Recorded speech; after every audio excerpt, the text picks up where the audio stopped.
All right, hi everybody. Ryan Pruitt, typical white guy here. When last we left off, I spent 15 minutes marveling at the fact that the president admitted to his own crimes. Really took a lot of drama out of this whole thing. I mean, there's different drama now, but he took out the whole, to quote John Levitt, Trump is his own deep throat.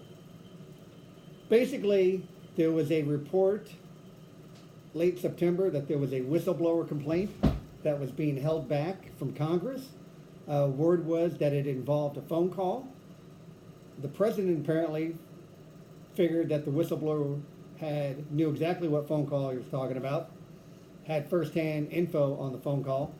So to get out ahead of it, he released the transcript of the phone call, and we now have our immortal quote, "I need you to do us a favor."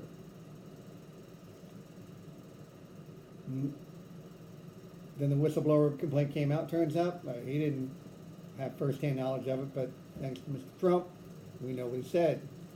So now we'll dive into the details a little bit and also get to kind of catch up on what's happened since then. So you have whistleblower complaint, rumor of it coming out. President Trump releases the transcript. Turns out, I need you to do us a favor. There were two favors involved. The first one, really, when I read it, it sent a chill down my spine because it was so.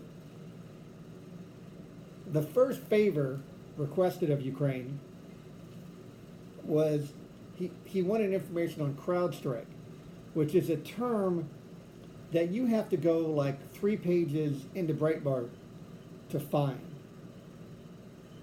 CrowdStrike is part of a conspiracy theory so far right that no one, like Devin Nunes, I'll double check Google it, but I believe Devin Nunes, at least in Congress, at least in the Capitol building, has never mentioned CrowdStrike.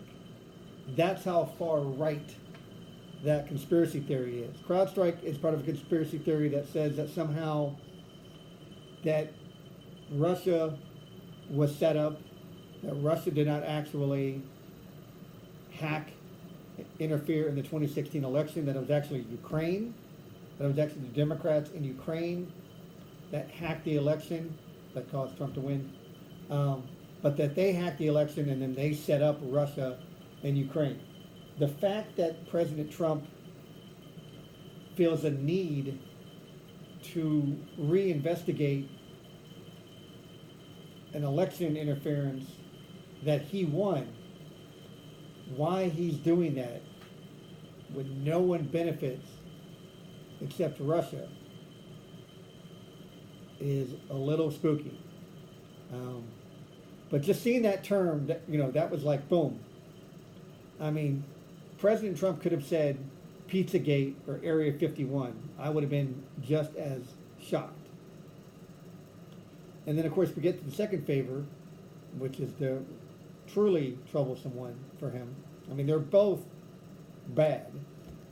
But the second favor involved the Bidens. And, he doesn't say in the transcript, you need to investigate. It was more of a just, you should really look into what the Bidens did. People have heard a lot of bad things. We'll spend a minute on this. Joe Biden, as part of an international effort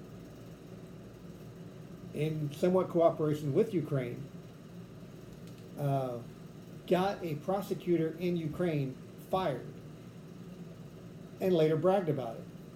He tells a story about, I told the Ukrainians, you've got 6 hours to fire this guy, or we're withholding aid, and they fired the guy.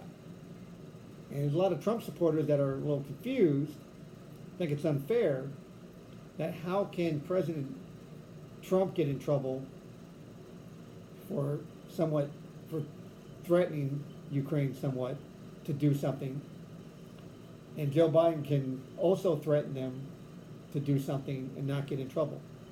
Here's the difference. Joe Biden was part of an international effort working out in the open through proper channels to get something done. As well, and this is also, I mean, this is a huge part of this, he gained nothing personal from it.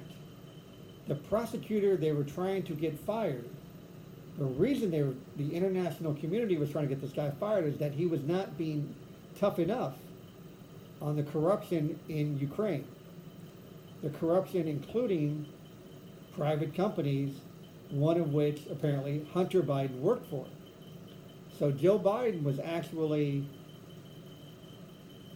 working against his own personal interest, the interest of his son. He was on the opposite side of the corporation his son worked for. As well, and we can, maybe I should have run this through the Google machine before I came on, but if you Google Biden, Ukraine favor, fairly certain that that word favor was in no part of the Biden vocabulary when negotiating the firing of the prosecutor. Joe Biden was not trying to gain anything personal. He did not solicit, he did not receive anything of value of a personal political gain. That's the difference.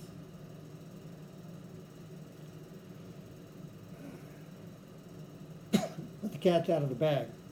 Whistleblower complaint turns out it was like he had pulled together information, didn't have the transcript firsthand, but thanks to President Trump, we know the contents. So in terms of, well, why not simply, I guess even to ask is wrong. But for the next few days, President Trump kind of went back and forth in terms of, well, why he did this, why he withheld military aid to get Ukraine to do something. What the something is problematic anyway, but just even that question. First one day he said it's because Ukraine is corrupt and we don't want to give money to corrupt people because you don't know how they're going to spend it. Okay. And then like the next day he said, well, we're not giving them the money. We withheld the money because other countries were not paying their part in Ukraine assistance. So why should we pay if they're not paying? But both answered, okay, well, but you gotta, so is it one, is it both, neither? October 2nd he got asked, I got the quote up there, and I wrote it down. In regards to the Bidens, what exactly did you want from Ukraine? And the president wouldn't answer the question on October 2nd. Because it would reveal the true motivation. But reporters have the internet. And this story is everything right now. And so he kept getting the question, and out of the second, into the third, he kept getting the question, and then finally on the White House lawn, he answered. I wanted them to investigate the Bidens. I wanted them to reopen an investigation and look into the Bidens.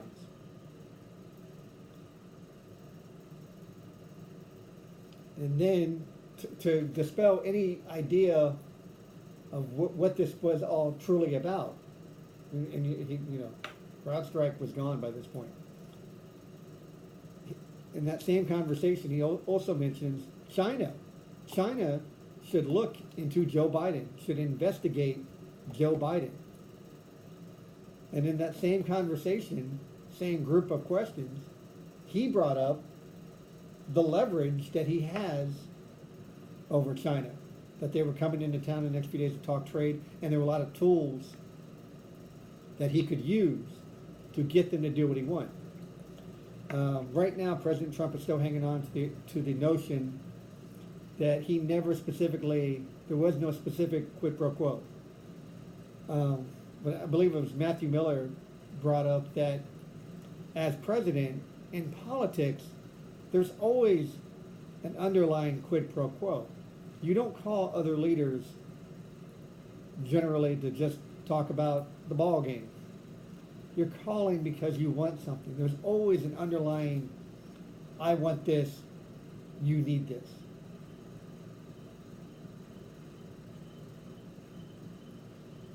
So the president that night, October 3rd, after saying out loud what he really thought, first he writes, as the President of the United States, I have an absolute right, perhaps even a duty. So he's kind of guessing, it seems like there, perhaps, to investigate or have investigated. So either I can do it personally, which really, actually you can't, or have investigated, which is corruption. And that would include asking or suggesting. And this is where he's arguing with Ukraine. Oh, Ukraine has come out and said that they felt no pressure. Well, that doesn't matter. Whether they felt pressure or not. You asked. There was implied pressure. In the course of international relationship, there's always pressure, some kind of pressure. Again, you're not calling for fun. So include asking or suggesting other countries to help us out. So that's him admitting it. Forget the whole, we withheld the aid for this reason or that reason. We withheld the aid because we wanted Ukraine, I wanted Ukraine to investigate this matter. I had a right to do it, I had a duty to do it, I can do it directly, is his point. And he wrote that at 8:04, and then 40 minutes later, because he realized he was going down a road of personal political gain, he adds on, he retweets it and adds on with a comment, this isn't about a campaign. This is about corruption on a massive scale. And that's his dead-end argument. It's the same thing with the Stormy Daniels payment. You know, they tried briefly to argue that the Stormy Daniels payment had nothing to do with the 2016 election. It was about sparing him the embarrassment. It just happened, the payment just happened to take place right before the election. And as good old Rudy blurted out, can you imagine if this story had come out in the middle of the debates? No kidding, that's why you avoided it. That's why there was extra leverage to get it done at that time. There was extra leverage to get this done. Now, on this particular, of all the corruption in the world, apparently now President Trump is a big fan of ending corruption. It's just a huge coincidence that he starts with the person leading in the polls to defeat him in 2020.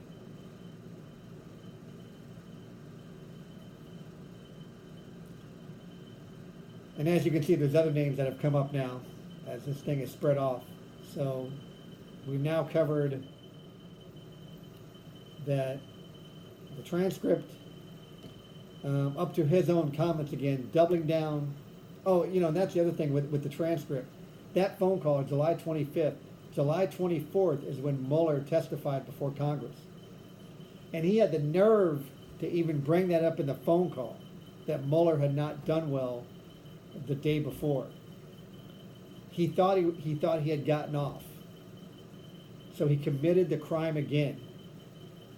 And then tripled down on October 3rd on the White House lawn and added China in, just to be clear that he has an absolute right to investigate corruption, including asking other countries to help us out.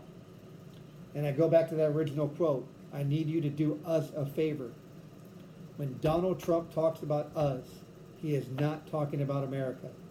He is talking about himself. He's talking about his re-election campaign. And that is what's going to get him burnt.